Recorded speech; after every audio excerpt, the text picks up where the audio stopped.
Right now, as you are watching this, a truck driver in Michigan is sitting in a 14-mile line with a tank running on fumes. Across the border in Ontario, a factory worker just got a text message telling him not to come in tomorrow. Two leaders in two capitals are playing a game of chicken with the economy of 400 million people, and neither one is willing to blink. But here is what no one is telling you. The real winner of this crisis is not in Washington. It is not in Ottawa. It is sitting 7,000 miles away in Beijing, watching the two closest allies on Earth tear each other apart and smiling. This is the most important geopolitical breakdown you will watch this week. Subscribe right now because this situation is evolving by the hour, and I will be updating you in real time. Let me show you what is really happening. To understand how we got here, you need to rewind 72 hours before the executive order was signed. Because what the media is showing you is the explosion, but they are not showing you the fuse. Behind closed doors, American and Canadian trade negotiators had been locked in a bitter fight over something most people have never heard of, the critical minerals clause in the United States-Mexico-Canada agreement. Canada wanted preferential access for its lithium, cobalt, and nickel, the raw materials that power every electric vehicle battery on the planet. Washington said no. The talks collapsed on a Tuesday night. No joint statement, no press conference, just silence. That silence lasted exactly 48 hours before Trump picked up his pen. On Thursday afternoon at 2:00 Eastern, he signed the executive order halting all final operational clearances for the Gordie Howe International Bridge. Now, let me be clear about what this bridge represents, because most Americans have never thought about it. This is not just a border crossing. This is a $9 billion artery that was specifically designed to be the backup plan for the entire North American supply chain. After the trucker blockades in 2022 exposed how fragile the Ambassador Bridge was, both governments agreed they needed redundancy. They spent years building it, and with one signature, the President of the United States shut it down before it could fully operate. His justification was national security. He claimed Canadian customs was failing to screen for Chinese components being funneled into American manufacturing. And here is the thing that makes this complicated. He was not entirely wrong. There is real evidence that Chinese electric vehicle parts have been moving through Canada into the United States market. This is a legitimate concern. But the response was not a targeted trade measure. It was not a diplomatic protest. It was a physical blockade. Federal agents were deployed to the Detroit side access ramps. Concrete barriers were placed across the highway. The president wanted a visual, a powerful image of American sovereignty being enforced at the border. The plan, as sources inside the White House have described it, was straightforward. Block the bridge, choke Ontario's manufacturing corridor, and force Prime Minister Mark Carney to fly to Washington within 72 hours to negotiate on American terms. Trump wanted a surrender photo. He wanted the Canadian Prime Minister standing in the Rose Garden thanking him for reopening the lanes. But 6 hours passed, and Ottawa said nothing. No angry press conference, no emergency United Nations session, no retaliatory tariffs. The American cable networks kept refreshing their feeds, waiting for the Canadian response. They expected noise. They expected outrage. What they got instead was the most dangerous silence in the history of North American diplomacy. And what happened next at 8:00 that evening changed everything. That is when the ground sensors started flashing red. Now, before we get to what Canada did at 8:00, we need to have an honest conversation about Trump's strategy here, because most commentators are getting this wrong. They are either calling him a genius or calling him an idiot. The truth is more dangerous than either of those options. Trump's core argument is not crazy. Let me say that again because I know it will upset some of you. The idea that Chinese goods are being routed through Canada to avoid American tariffs is not a conspiracy theory. It is happening. The United States International Trade Commission has documented cases of Chinese electric vehicle components entering through Canadian ports, being lightly repackaged, and then crossing into Michigan, labeled as Canadian-made. This is a real loophole, and it is costing American manufacturers real money. So when Trump says he wants to protect the border from unfair trade, there is a kernel of truth buried under all the spectacle. But here is where the strategy falls apart. There's a difference between identifying a real problem and choosing the worst possible solution. Trump had tools available to him. He could have filed a formal challenge under the United States-Mexico-Canada agreement. He could have imposed targeted tariffs on specific product categories. He could have sent trade representatives to Ottawa with evidence and demanded a joint enforcement mechanism. Any of these options would have addressed the Chinese backdoor problem without detonating a bomb in the middle of the continental economy.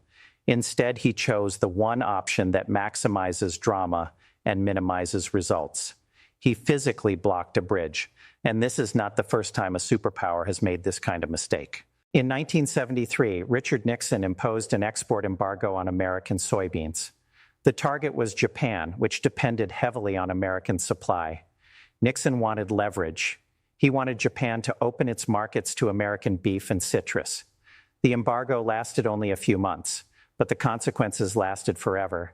Japan panicked, and within 2 years, it had invested billions into Brazilian soybean production. By 1980, Brazil had become a global soybean powerhouse. America never got that market share back. Never. The lesson of 73 is brutally simple. When a superpower weaponizes a supply chain, it does not punish the target. It creates a competitor. And that is exactly what Trump is doing right now. Every day this bridge stays blocked, every day the trade corridor is disrupted, Canada has more reason to find alternative buyers for its resources. Europe is watching, Japan is watching, and most importantly, China is watching. But we will come back to Beijing later because that story is bigger than anyone is reporting. There is one more detail about Trump's miscalculation that you need to understand. We have learned from sources close to the administration that the Department of Energy briefed the president 48 hours before he signed the order. The briefing reportedly included a specific warning that Canada possessed the ability to trigger a regional energy shock within 2 to 3 days. The president was told explicitly that Midwest fuel reserves were at seasonal lows and that there was no short-term contingency plan. He signed the order anyway. He bet that Canada would fold before the pain reached American pumps. That bet is now looking like the most expensive gamble of his presidency. And to understand why, you need to see what Mark Carney did next. At 8 o'clock that Thursday evening, something unusual started happening beneath the Great Lakes. Ground sensors monitoring Line 5 and Line 78, the two massive pipelines that carry heavy Canadian crude oil into the refineries of Toledo, Detroit, and Sarnia, began registering a sharp drop in flow rate. The oil did not stop. Stopping it completely would violate treaties going back decades and could be classified as an act of economic warfare. Mark Carney is far too careful for that. Instead, the flow slowed to a crawl. Ottawa announced an emergency integrity audit of all cross-border energy infrastructure, citing what it called grave concerns over American border instability and the need to protect critical pipelines from potential civil disruption. Read that language again carefully. Canada did not say it was retaliating. Canada said it was conducting a safety review, and the justification it used was Trump's own chaos at the border. Carney essentially told the world, since the American president is creating instability at the crossing points, we have a responsibility to make sure our pipelines are safe. It was a masterclass in bureaucratic warfare. He wrapped a chokehold in paperwork and dared anyone to call it what it really was. Now, most analysts are praising Carney as a strategic genius, and on the surface, the move is brilliant. It is legally defensible. It is diplomatically elegant. It forces Trump into an impossible position, because how do you argue against safety inspections? But here is where I am going to tell you something that the pro-Canada commentators are leaving out.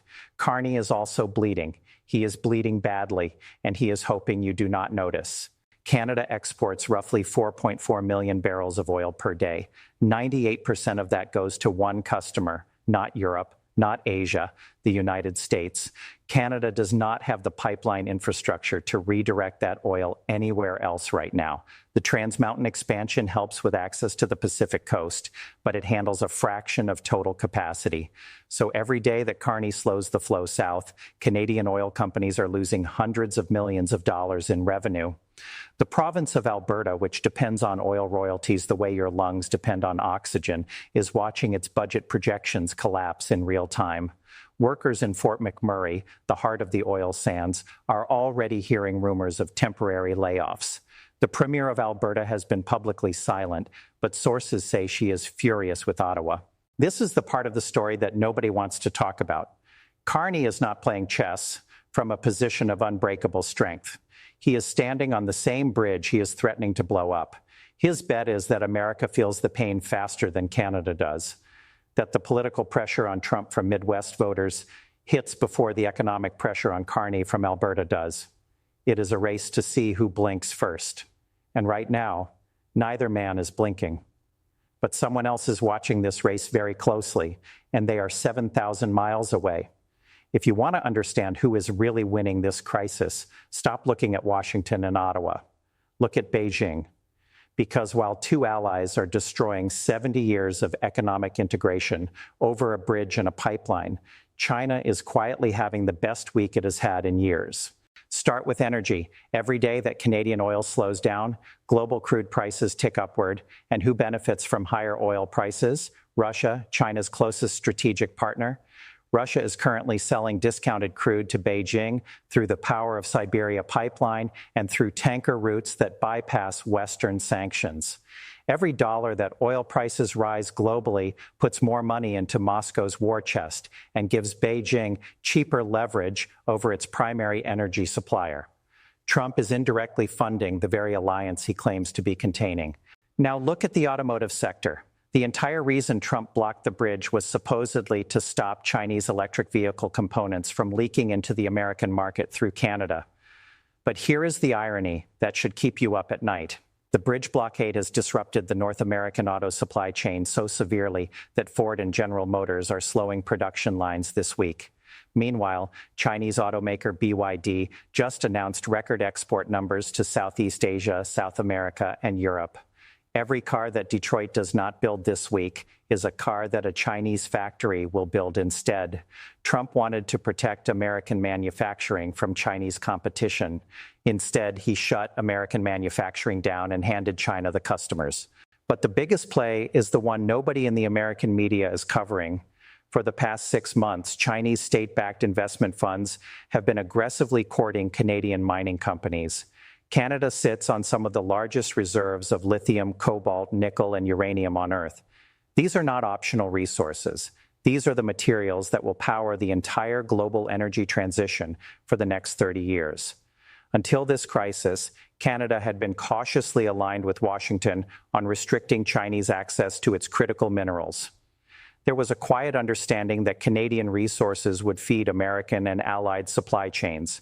But every time Trump insults Canada, every time he treats Ottawa like a subordinate rather than a partner, that understanding weakens, and Beijing sees the crack forming. Chinese diplomats have already reached out to Ottawa through back channels. The message is simple. We will buy what America does not want.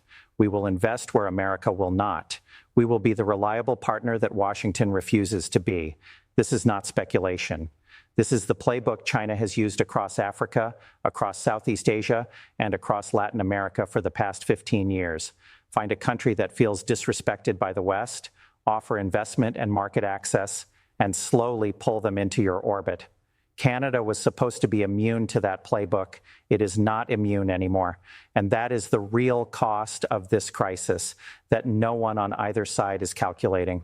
While Trump and Carney fight over a bridge, Beijing is building a road that leads directly to Canada's most valuable resources.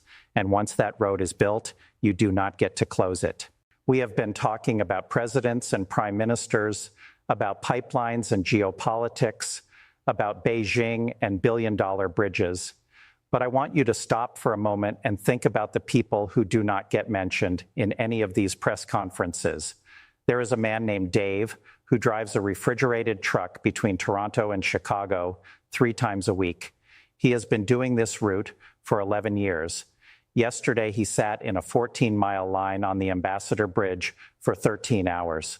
The produce in his trailer, lettuce, strawberries, tomatoes from Ontario greenhouses, all of it rotted. 13 hours in a truck with no answers, no updates. just a line that did not move. When he finally crossed, the shipment was rejected. He does not get paid for a rejected load. He still has to pay for the diesel that kept his refrigeration unit running all night. He still has a mortgage. He still has 2 kids in school. Across the river in Windsor, Ontario, there is a woman named Maria who has worked on the Ford assembly line for 9 years. She lives in Canada, but her job exists because of American demand. On Friday morning, she got a text from her supervisor. Do not come in. Parts are not crossing the border. No timeline for return. She is not laid off officially. She is in limbo. No shifts means no pay, but she cannot file for unemployment because technically she still has a job. In Toledo, a nurse named Angela filled up her tank this week for $97. Last month, the same tank cost her $54. She drives 40 minutes each way to her hospital. There is no bus route. There is no alternative. She cannot work from home. She is watching the price climb every morning and doing math in her head about which bills she can delay. These are not statistics. These are the people standing between 2 men who refuse to back down. Every hour that this crisis continues, there are thousands of Daves and Marias and Angelas absorbing the cost of a fight they did not start and cannot stop. Leaders talk about leverage and strategy, but leverage has a Humanelli price, and the people paying it are not sitting in the Oval Office or in the Prime Minister's residence. They are sitting in traffic, staring at a gas pump, wondering how they are going to make it to the end of the month. So where does this end? There are 4 ways this can play out, and I want you to understand each one because your gas bill, your grocery bill, and possibly your job depends on which door these 2 leaders walk through. Scenario 1 is the quiet fold. This is the most likely outcome. Trump cannot admit he made a mistake. He has never done that, and he is not going to start now. So instead, he will declare victory over something symbolic. Maybe he announces that Canada agreed to new cargo screening protocols or better surveillance on the bridge. He quietly lifts the blockade. Carney wraps up his pipeline audit, and the oil flows again. Prices stabilize within a week. On the surface, everything goes back to normal, but underneath, the trust is shattered. Every future trade negotiation between these 2 countries will carry the memory of this week. The automatic relationship is gone, and it is not coming back. Scenario 2 is escalation. Trump sees the gas prices rising, and instead of backing down, his ego takes over. He seizes Canadian assets on American soil. He slaps 100% tariffs on everything crossing the border. If he does this, Carney will not just slow the pipelines, he will shut them down entirely and invoke force majeure. The Canadian dollar will take a hit, but the American Midwest will go dark. Refineries will close within days. This is the scenario that triggers a recession, and it is more possible than anyone in Washington wants to admit. Scenario 3 is the corporate coup. American chief executive officers at Exxon, General Motors, Ford, and the major agricultural conglomerates pick up the phone and call the Republican Senate leadership. They threaten to pull donations. They demand intervention. The Senate passes a resolution forcing the bridge open and effectively overriding the president. This would be the beginning of the end of Trump's grip on his own party. It is unlikely, but it is not impossible. Now, here is the scenario that no one else is discussing. Scenario 4, the permanent divorce. Canada does not just wait for this crisis to pass. Canada decides that it will never again be this vulnerable to a single customer. Ottawa fast-tracks pipeline capacity to the Pacific coast. Carney signs long-term export agreements with Japan, South Korea, and yes, China. American refineries lose preferential access to Canadian crude not for a week, not for a month, but for a generation. This is the scenario that should terrify every American energy strategist because it does not show up in next week's gas prices. It shows up in 20 years of structurally higher energy costs. And once Canada builds the infrastructure to sell elsewhere, there is no executive order on earth that brings that oil back. Let me bring this all together because what you are watching right now is not a trade dispute.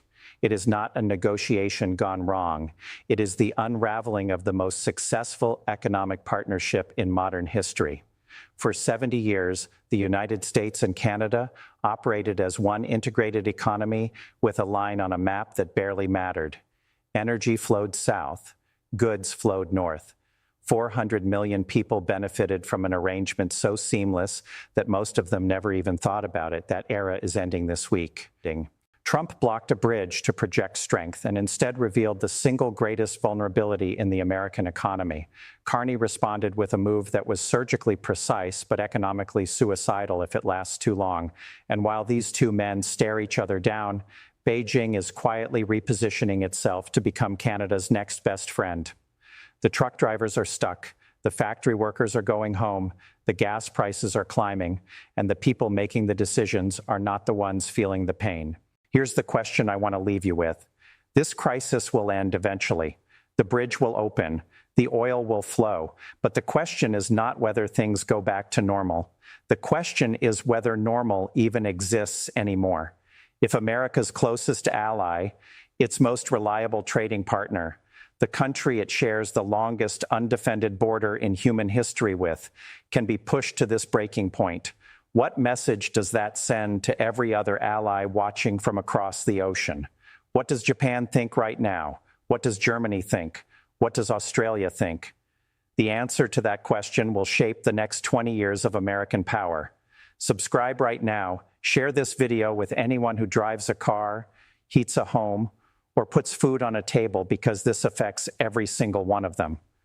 I am tracking this situation hour by hour, and the moment something breaks, you will hear it here first. I will see you in the next update.